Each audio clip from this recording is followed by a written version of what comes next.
Lost media is something that deeply fascinates me, and so do RPGs. So I decided to combine the two topics and make a video about RPG lost media. This will be kinda sorta formatted like an iceberg video with 3 tiers: the surface, the deep, and the Twilight Zone. To be fair though, the topic of RPG lost media is already niche, so even the first layer will be pretty obscure to you. I find these cases of lost media tragic actually. A lot of these games have a lot of potential and it's sad to see that they're lost to time. So I'll give them one last time in the spotlight before they fall back into obscurity once again. This is RPG lost media.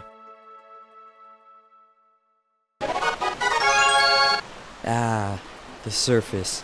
This stuff won't be too obscure to a lot of you more hardcore RPG fans out there, so let's make this quick. Final Fantasy VII Snowboarding. Now we're all familiar with Final Fantasy VII, and I'm sure we all know the snowboarding minigame. Well, for your information, there was actually a mobile game that revolved entirely around the titular minigame. It released in 2005 in North America, and oddly enough didn't get released in Japan until 3 years later. Sadly, the game seems to no longer be available to the public anymore after shutting down in 2018, but I'm sure it's still accessible to some of the people at Square. Also, some fans remade this game, and it's pretty good, I can't lie. Gayblade.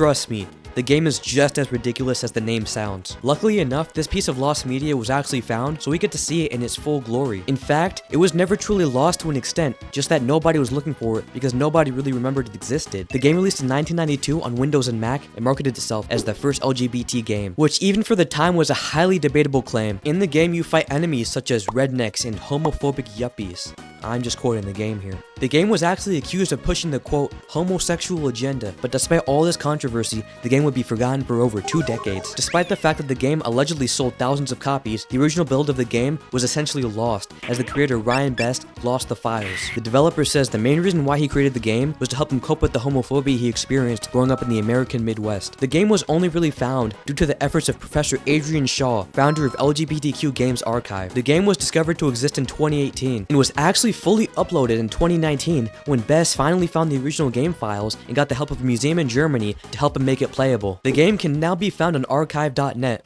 Play it if you want, it's pretty fun. Super Mario RPG 2. This game was meant to be a sequel to the 1996 SNES game, Super Mario RPG. It first previewed at an event called Nintendo Space World in 1997 and was planned to release for the N64 DD. The game got reworked into Paper Mario due to legal issues with Square, and the game was also changed to be released on the N64 as the DD was practically a failure. Early builds of Super Mario RPG 2 actually look super similar to the Paper Mario we know today, so not much was lost if you ask me. We got a cool ass new IP out of this whole situation, so I'm not complaining. Mobius Final Fantasy. No, not Morbius. Get that thought out of your head. This was a mobile Final Fantasy game released in 2015 and later ported to Steam in 2016. The game was shut down in 2020 mainly due to waning interest in the game. It seems to be a turn-based card game, but it's not at all interesting to talk about in the slightest, although a lot of people were upset that the game was shut down. In spite of its shutdown though, all of the assets were archived and there's an ongoing effort to recreate the game by fans. That is true dedication right there. World of Final Fantasy, Meli Melo. Okay, after this one, the Final Fantasy is gonna slow down, I promise. This was a mobile spin-off of the game World of Final Fantasy, which is also a spin-off of the regular Final Fantasy. So it's a spin-off of a spin-off, and I'm glad this is lost because look at it, gross. It's just your average turn-based mobile game. It was only released in Japan in 2017 and shut down in 2018. Most people don't even know or care about this game. So let's just move on to some more interesting stuff, shall we? Luigi is fucking missing. Luigi is missing, alright, and so is this game. This was a decently popular RPG Maker game released on GameJolt, developed by Telltale Shell, someone who seems to be completely gone from the internet as far as I can tell. It followed Princess Daisy looking for Luigi, who by the title suggests is fucking missing. Most of the information I tried to find about this game is oddly enough wiped from the internet. I know it's lost media, but damn. And the only actual gameplay that we seem to have is just YouTubers who played it for their channel. There's also another game called Super fucking Mario Bros, but they seem to have no relation to each other. The early and mid 2010s was home to a lot of weird Mario parody RPGs with vulgar humor. Looks like this one fell through the cracks though. Shonen, Majutsushi, Indy. I've already talked about this one in a YouTube short I made about the same topic as this video, and it's actually one of the more famous cases of lost RPG media. Once again, it's a Famicom RPG, and it was developed in 1992 and never released. This game is interestingly enough an adaptation of a gamebook, which is sort of just a regular novel, but the reader is able to take control of certain aspects of the story. It's just a typical 90s fantasy RPG, but there's actually a really cool mechanic in the game. Magic is the main method of battle, and players actually create the magic themselves instead of having set spells. And there are over 100 types of magic spells that can be created. The game itself was never finished, and a prototype of it was purchased by a collector for, oh my god,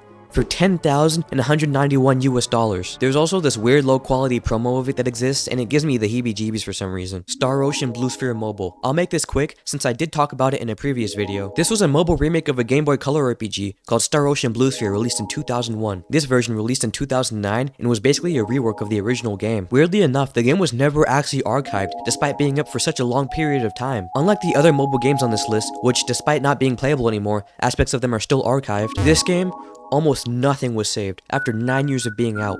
9 years. Only footage of the first 20 minutes of the game are actually known to exist, which is kind of sad. There was also a website that was meant to show off the game's story, characters, and world, and that was actually partially archived. You can visit it. Zuko Monsters. This one just makes me so depressed, man. This was a mobile game that seems to take a lot of inspiration from Pokemon. The game was released in 2013, republished in 2015, and shut down in 2020. I feel like I've played this game before, but haven't at the same time. Like, it feels so familiar, yet so odd to me. It makes me sad knowing games like these, that may have been enjoyed by many children, could just disappear forever. It didn't seem to be very popular at all, and it's a miracle it did it for as long as it did. Earthbound 64. This was meant to be a sequel to the 1994 SNES game, Earthbound. It was originally developed for the N64, but was briefly cancelled in 2000 to then be switched to the Game Boy Advance. The game has a lot of footage around it, and many hardcore Mother fans are really interested in its creation and development. The team had little experience making 3D titles, so they had a lot of hurdles to face when making it. Despite that, by the time it was cancelled, it said around 30% of the game was actually playable, which is a lot. A demo was available in Nintendo Space World in 1999, but nothing more came of it. It's said that the original N64 version can be played all the way up to the end of chapter 1 before it will crash. The plot and most of the mechanics weren't really changed when they switched to the GBA. The main thing being changed was the fact that it was being done in pixel art. There are lots of rumors surrounding the game itself, and honestly I find it also fascinating. Truly an odd relic of gaming history. Now that we've dabbled in the surface a little bit, let's go a bit deeper, shall we? Here, we're going to dig up some more obscure pieces of RPG history. Welcome to the deep, everybody.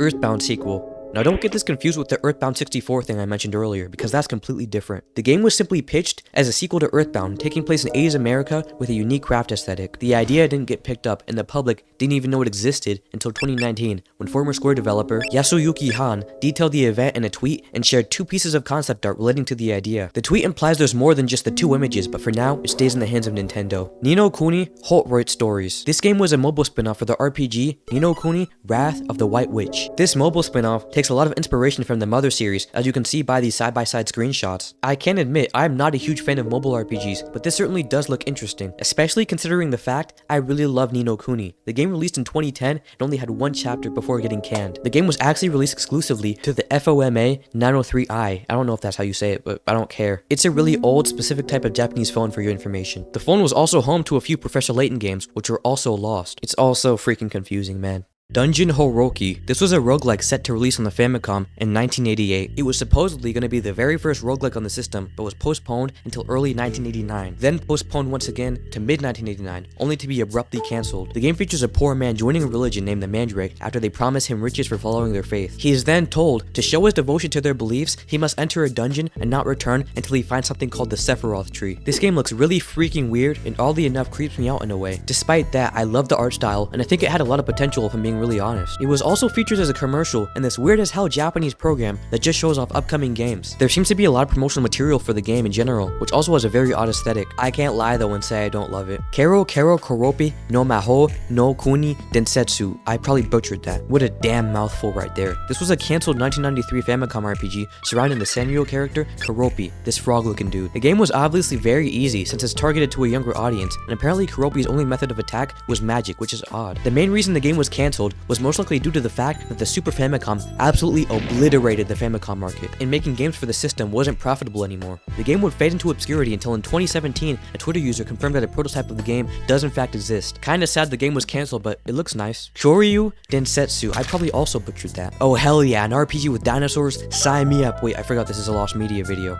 Damn. This was a Famicom RPG set to be published by HAL Laboratory, the same guys who made Kirby, except this was going to be released first. We don't actually have a specific date this game was going to be released in. All we know is that it was going to come out sometime in the 80s. Little is known about the game, and it's honestly really tragic. Apparently, the game takes place in a world filled to the brim with dinosaurs, and you set out with your dinosaur friend who would evolve as your adventure continued. Sounds badass, but now it's lost to time. Nobunaga Senki. Nobunaga Senki, or War Diary of Nobunaga, was a game developed for the Famicom Disk System. Not the Famicom, but the Famicom Disk System. They're two completely different things. What's weird is we have no info on the developers, or even the publishers of the game, so this one is a real mystery. There is in fact gameplay footage of the game, and even an existing ROM, but apparently it has stopped working for whatever reason. It was found in 2010 by a Japanese game blogger, who gave us more information on its existence, including the publisher, who may have been the now defunct Japanese toy company, Tawachiki. We didn't even know the real title of the game until one collector claimed the game's name was Nobunaga Senki. It's been sold around a few times at auctions, but there are also some pirated copies floating around as well. Just a whole mess, honestly. The original prototype is in the hands of one man, and they have no desire to dump it online. Omori, the alpha demo from 2014, not the actual game.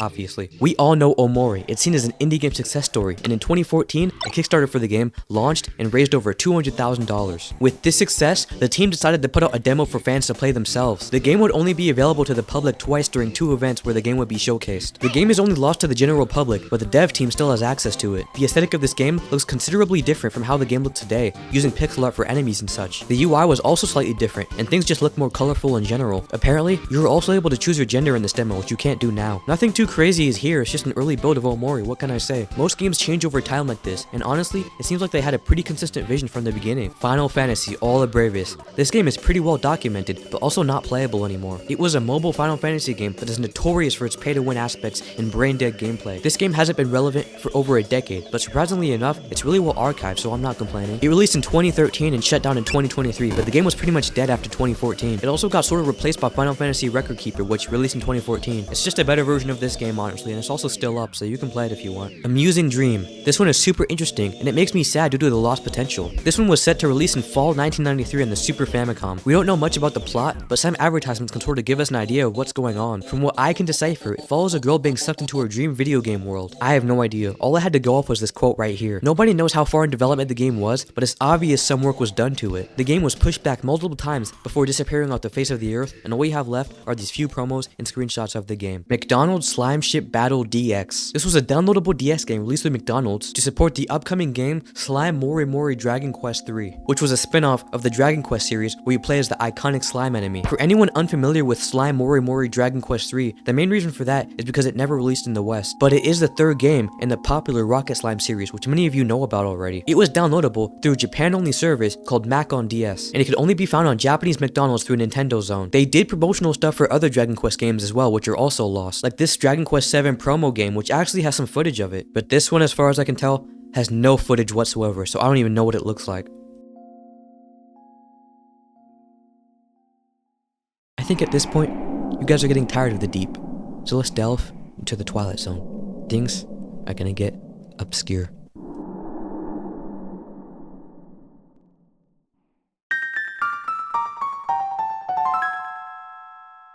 Seiken Densetsu, the emergence of Excalibur. This is, funnily enough, related to the Seiken Densetsu series. You know, Secret of Mana, Seiken Densetsu 3, The Legend of Mana, etc. But this actually predates all of those, being developed in 1987. They had trademarked the name and intended to use it for this game, but it got cancelled due to the fact that the system it was going to release on, the Famicom disc, was failing miserably in sales. The company Square was also going through a really tough time at that point, and they couldn't afford any more losses. The game was so close to being released that they actually had the game up for pre-order before withdrawing it and compensating everyone who bought it. The franchise was dead on arrival until 1991, where the name would be used for a Game Boy game. What's cool is that there's actually a recreation of this game made by YouTuber Nukotron. Sergeant Saunders Combat, English build. There's going to be a lot of weird stuff in the Twilight Zone, just so you guys know. This was a Japan-only turn-based strategy game based on an American TV show also called Sergeant Saunders Combat. It released in 1995 and was actually one of the few SNES games compatible with the mouse add-on. This version was released in Japan, but there were actually talks to translate the game and take it to the States. In fact, Activision were the ones who wanted to take it to the West, but this didn't go through for whatever reason. It is known to exist though, as it was sold on eBay in 2004 and hasn't been seen since. Mashiro Witch, a weird as hell mobile game developed by Square Enix. It released in 2017 and shut down in 2020. This is the natural life cycle of mobile games.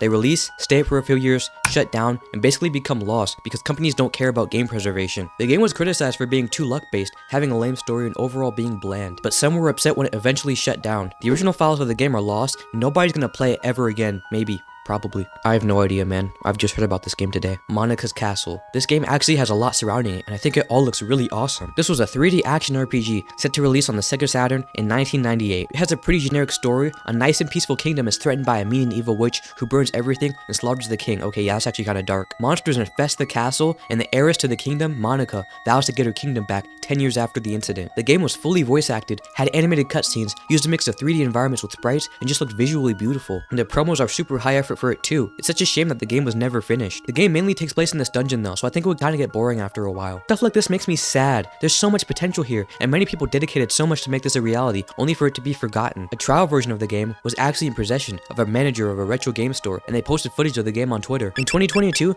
YouTuber Uraroji Gamers loaned a copy of the game from the manager and uploaded gameplay online. Even more is that there were actually 3 theme songs of each main character provided to the people who pre-ordered the game, but those 2 are also lost as the game never actually came out.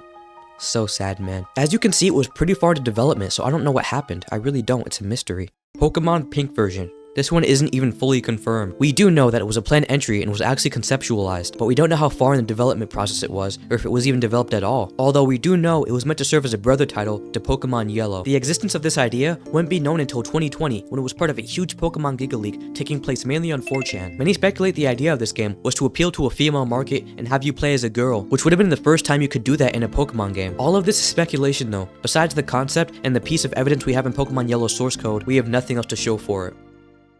Last, but not least, is Runemaster, a Famicom RPG meant to be published by Bandai Namco of all people. Prominent Dragon Quest developers actually worked on this game and oversaw its development. The game was heavily praised before release, and many were anticipating it to come out, but sadly never saw the light of day. The main story sees a man searching for 6 runes to help pay for his sister's medical expenses. Sounds kinda lame, but whatever. The gameplay itself is kinda mysterious. There's speculation that this game would be much less linear than the Dragon Quest series, open world if you will. Since it's a Famicom RPG, it wouldn't be super advanced, but it would have been innovative for the time. It's said that the dialogue of NPCs would change whenever certain events occur or whenever a player does something that advances the story. Despite that, the battle system was similar to that of Dragon Quest. The game was set to release in 1991 but had a myriad of issues during development. The entire reason why the game was being made was because one of the lead developers for Dragon Quest 3 often got into creative differences over even small aspects of the game. So he decided to head off on his own and make his own IP. It gained lots of attention for being a unique IP and many praised its art. It made many appearances in gaming magazines and even got featured in the 50th issue of Shonen Jump. Soon enough though, the game disappeared from the public eye and wouldn't reappear again until November of 1990, where it would be announced to be postponed until 1991. It still made the occasional appearances in magazines, but its presence was waning. The game was cancelled and the devs were devastated, with the lead developer losing their faith in themselves as a game dev. Luckily enough, he would later redeem himself, creating the amazing series of RPGs called Metal Max. With that being said, we don't know why this game was cancelled, but it's still lost today. Despite the fact that this game was almost done, we're not even sure if any collectors are in possession of the game. Truly sad, but at least we got a banger ass series out of it. Metal Max for life, baby.